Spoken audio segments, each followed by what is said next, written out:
이재명 대표를 모른다고 했던 김성태 전 회장이 충격적인 진술을 한 모양인데요. 2018년 10월 경기도는 당시 이화영 평화부지사 방북 이후 이재명 지사의 방북을 추진했습니다.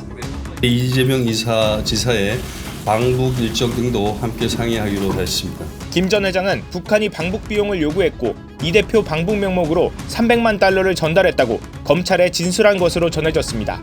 검찰은 김 전 회장이 2019년 초에도 500만 달러를 송금한 사실을 확인했습니다.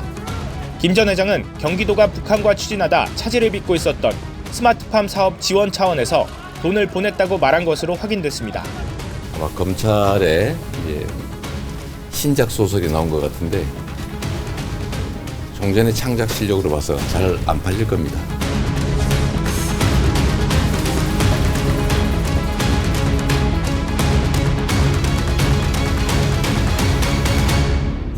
이 진술의 파장에 대해서 저도 굉장히 충격적으로 받아들이고 있습니다. 네. 우선 이재명 대표는 김성태 쌍방울 전 회장을 잘 모른다. 김성태 전 회장도 이재명 대표를 모른다.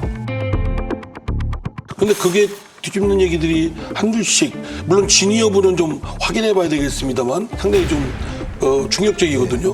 그리고 이제 이미 이거는 단순한 남북한 문제의 국내법적 문제 차원을 넘어서서 대유한 유엔 제재 관련된 국제 신인도와 관련된 문제이기 때문에 그 외교적 파장도 말할 수 없다는 생각이 듭니다. 이제는 이제 이재명 대표는 소설을 쓰고 있다라고 하니까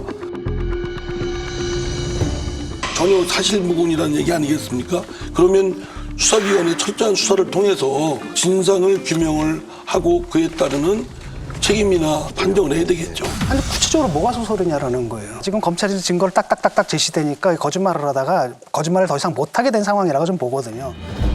원래는 경기도랑 상관없이 내가 그 사업권을 따기 위해서 내 돈으로 줬고 1대1 거래였다라고 얘기를 했는데 실제로는 스마트팜 그 비용을 갖다 대납한 것이다라는 얘기가 나왔고, 사실 문제의 통화가 이루어졌던 게 바로 요거거든요. 그 거액을 줄 때 이화영은 한 사람 말 믿고 줄 수는 없는 거잖아요. 그래서 이게 정말 경기도의 공식 입장인가를 확인하기 위해서 건 전화가 그 전화예요. 그 전화를 갖다 이제 술자리에서 누가 바꿔줘가지고 기억도 안 난다라고 했던 그 전화죠. 근데 생각을 해보세요. 저기 이화영이 있고 이 김성태가 있는데 그 세 자리에서 갑자기 이재명 시장이 갑자기 보고 싶네, 갑자기 소개시켜주네, 이래가지고 전화했을 건 아니라는 거예요. 그 과정 속에서 확인한 거죠. 그래서 그 돈이 넘어가고 그 다음부터 이제 모든 절차들이 이루어지고.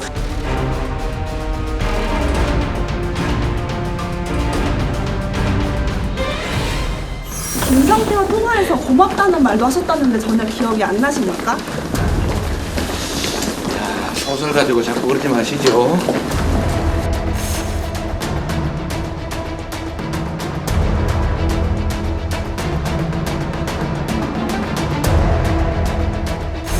이재명 도지사가 당시에 또 북한에다가 또 초청해달라는 공문도 보내고 이런 일들이 있었던 거죠. 그래서 그게 지금 하나씩 터져 나오는데 이걸 갖다 지금 이재명 측에서 몽땅 다 소설이다라고 퉁치고 있거든요. 이제 공상과학 소설이라고 이야기했지만 독자들은 공포 소설로 이제 그렇죠. 받아들이는 장르물이죠. 장르가 완전 다른 거지.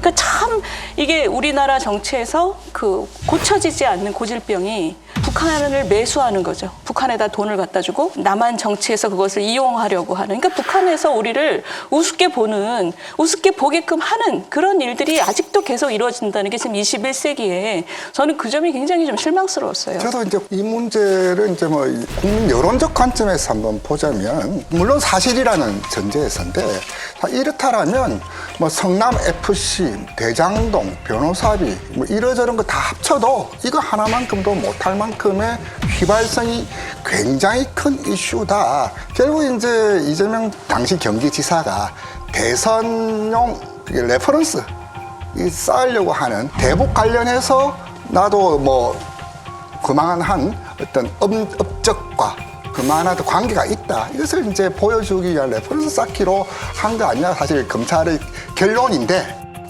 과연 그 결론까지 다다를 만큼의 어떤 정황과 증거나 이런 내용들이 얼만큼 나올 것인가. 저는 이렇게 딱 보면은 이재명 대표가 갖고 있는 모든 혐의의 어떤 공통점들이 있거든요. 기본적으로 말하면 좀 전에 말씀하신 그건데, 대장동에서 문제가 됐던 것은 성남 1공단 공원화하는 문제예요. 자기 돈 안 들이고. 자기가 공약을 했거든. 두 번째로는 성남 FC 이것도 자기가 공약을 했거든요. 대북 사업 같은 경우도 자기가 대선 주자로서 입지를 쌓는 건데 문제는 뭐냐면 보통 사람들 같은 경우는 이게 불가능하거든요. 그럼 사업을 포기해요. 안 되면 안 되는 거잖아요. 근데 안 되면 되게 하랍니다. 그러다 보니까 불법하고 탈법을 저지르는 거거든요. 그래가지고 또 사건을 만들어내요. 남들이 못하는 걸 내가 했고 이거 바로 이재명의 능력이다. 저돌 대명이라는 말이 그렇죠. 거죠. 이게 자기의 정치적 자산이고 그 밑바닥에서 쌓아 올려온 거거든요. 근데 그 과정 자체가 사실 딱 보면 매직처럼 보이지만 실제로는 이런 거라는 거죠.